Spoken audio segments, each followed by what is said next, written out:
So, permeability. I've noticed that in my visual art and in my personal practice that the ability to poke holes in things and the solidness of things and let light and air come through has opened up things that appear to be solid into having more, many more possibilities.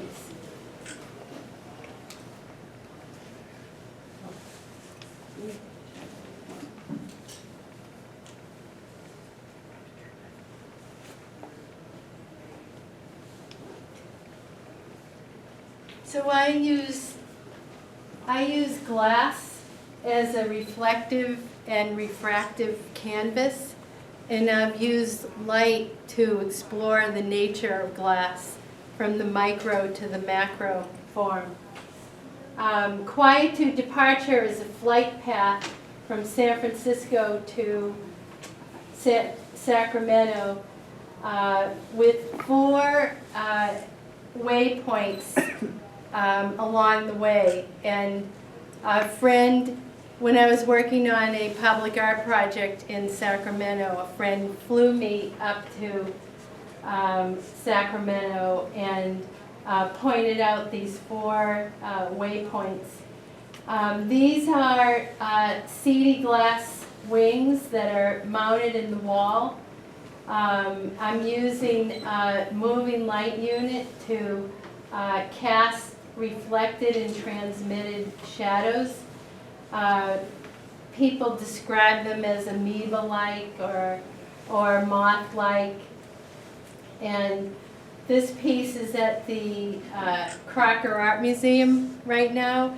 They have it installed next to a window so that as light comes through during the day, it casts the shadows that form the wings, and every day of the year the wing forms change with the azimuth of the sun. So we see permeable cast shadows here, and the wings are made simply from reflected and transmitted light.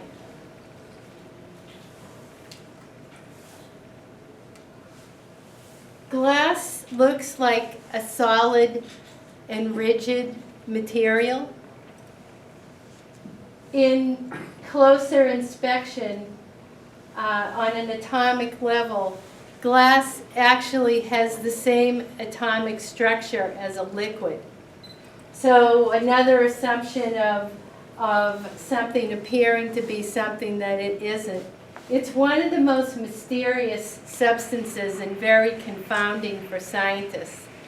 I was at the OLED summit a couple of weeks ago in Berkeley, and Corning Research presented on the very thin bendable glass that they're using for OLED technology.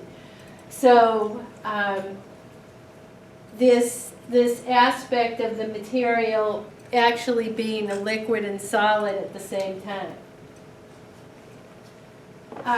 Another permeable expression is in these photograms of seedy glass. This is from a artist in residency at the Kala Institute, where I worked in the darkroom making non-camera images of seedy glass, and basically putting the glass on top of light-sensitive paper and exposing it. And I discovered that there is an entire world of homunculi and landscapes inside the bubbles of the glass, and extremely, cosmic images. It was sometimes I'd have a very a 2-second exposure, and I'd be developing the paper, and I wouldn't think there was anything there, and I'd turn the lights on, and it would be just like a little whisper of these forms. This is Remy glass, so you see the stretching of the glass and the bubbles. When the glass is made, it's infused with bubbles, and as it's rolled flat in the molten state, they stretch and create these seeds.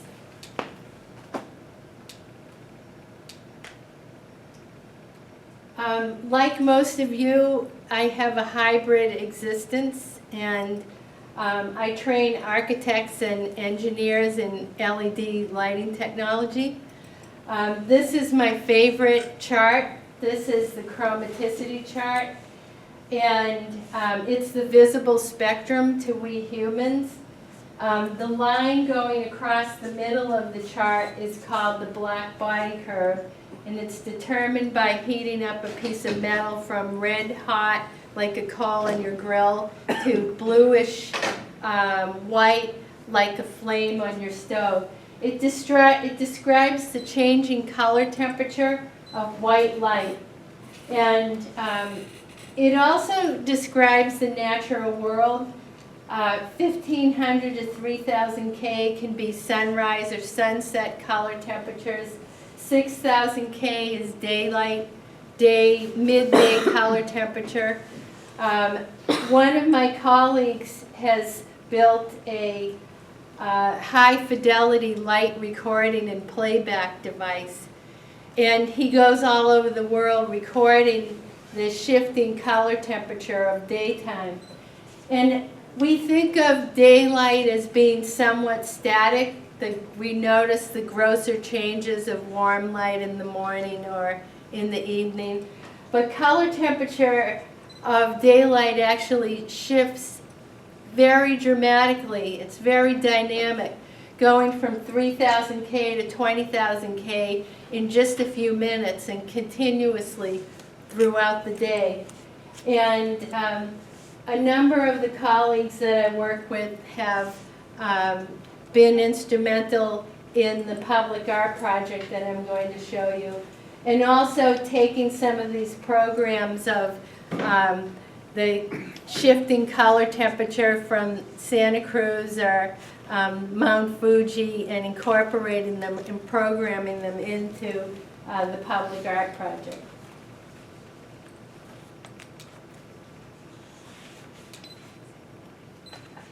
So when I was growing up, my father was afraid that I was going to be an artist.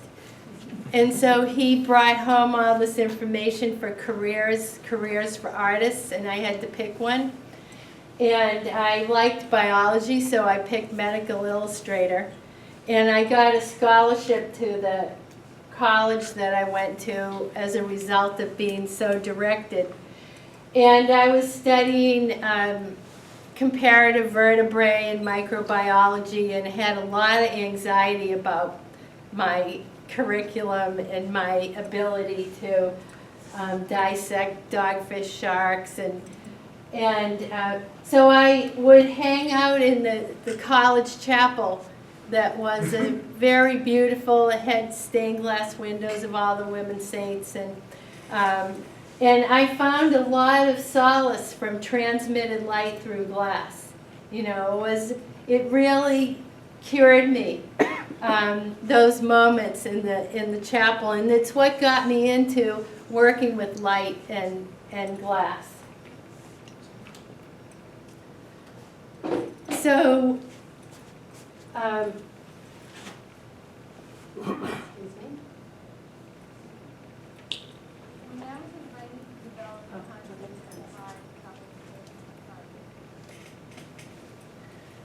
A developer who saw my work at Emeryville City Hall asked me to come up with a concept for the Art in Public Places project in Emeryville. Spending time in the intersection during day and night time hours, I was most engaged by the pedestrian crossing signals and the saturated colors. And started to research the project, and also having, you know, harkening back to those early days of Solace. So these characters, the large dotted man and giant hands, play in conversation with the crossing signals in the intersection. The entire intersection is actually reflected in these boxes. It's a very busy intersection. I worked with a composer to come up with the rhythms and counterpoints of the solid color boxes, assigning rhythms to the dotted characters, the dotted man and the hands, so that they would play together as a crossing signal symphony.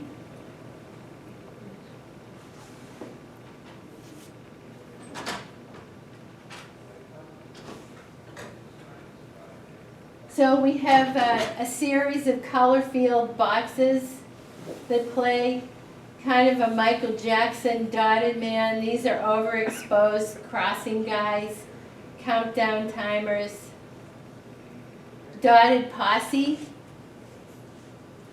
that play together rhythmically. It plays from sunset to midnight every night. In a nod to the Sistine Chapel, I used the themes of God's pink robes and Eve's blonde hair for the giant hands, and the hands energize each other on either side of public and private space. Giant, they're 6 feet tall. The sculpture is 28 feet long and 8 feet wide, and it fills the entryway of the building with colored light and patterns. What we say about the sculpture is that it's where pedestrian crossing signals go to party and worship when their shift is over. And the people that live in the building describe it as a runway into the city of Emeryville, which is very supportive of their artist population. And the Art in Public Places program really helped me to navigate dealing with the developer.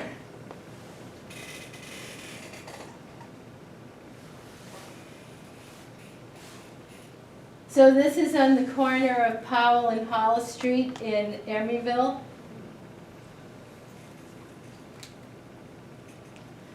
So in terms of the programming, there's 17 active boxes with 127 DMX channels.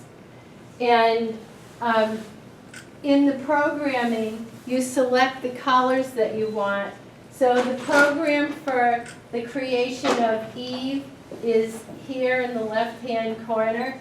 These are the solid color boxes, and these are the two hands, the God and Eve hands. So you select, I use the color from the landscape for the solid color boxes. Back in those days, all the men wore pink. So God always has a pink robe in the Sistine Michelangelo's paintings. And then I use the color of Eve's blonde hair and flesh tones. So I can combine these different programs of the dotted characters, the solid color boxes, the hands, to create different symphonies. And they're very textile-like and quite interesting in themselves. So the project started in 2008, and it was very large and technical, much beyond what I had done before. So I kept up a daily drawing practice of permeable people. And one of the high-tech tools that I use for punching all the holes for the public art project is a dead blow hammer and different size chisels. This, not only did it become a practice for perforating different substrates to create the patterns where the light would pass through in the sculpture itself, but it was also a useful tool for creating permeable surfaces in the obstacles that I ran into, and there were many. The developer that I was working with, an $8.6 billion company, you think you have ground under your feet with an $8.6 billion company. Right before we went to contract, they were owned by Lehman Brothers, and Lehman sold them those Plutarchs. So I had to take out my dead blow hammer, pow, pow, pow, to get through that one. Then my project manager left me to run for the Green Party, secretary of the Green Party, and we ran into all kinds of technical problems with proprietary technology, like total dead ends. Pow, pow, pow! Wait a minute, I have to get the pow.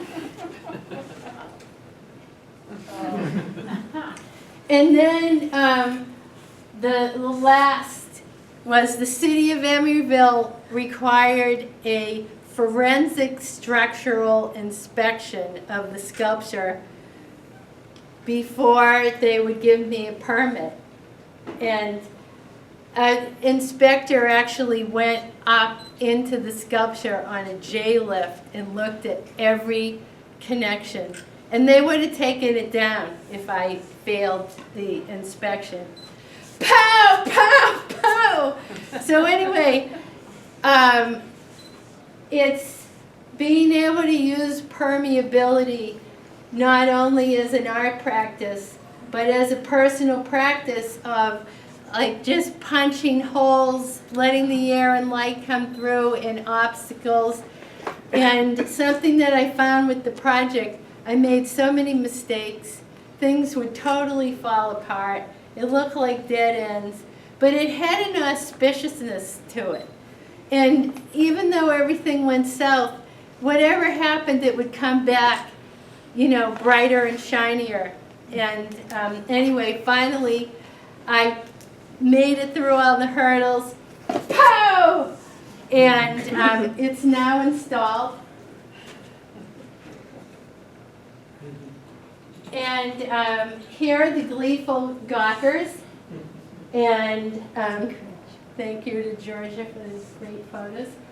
And I got a call last week from Lucite Lux. So I used their diffuser material, and I won a national design competition. They're sending a videographer out to document the project. And in January, I'm going to have a 2-page centerfold in Architectural Record magazine. So anyway, this permeability tool is available during the break. If anyone has any obstacles that they need to beat into submission, it'll be here. And it even has kind of a nice sound to it. So, thank you. Thank you.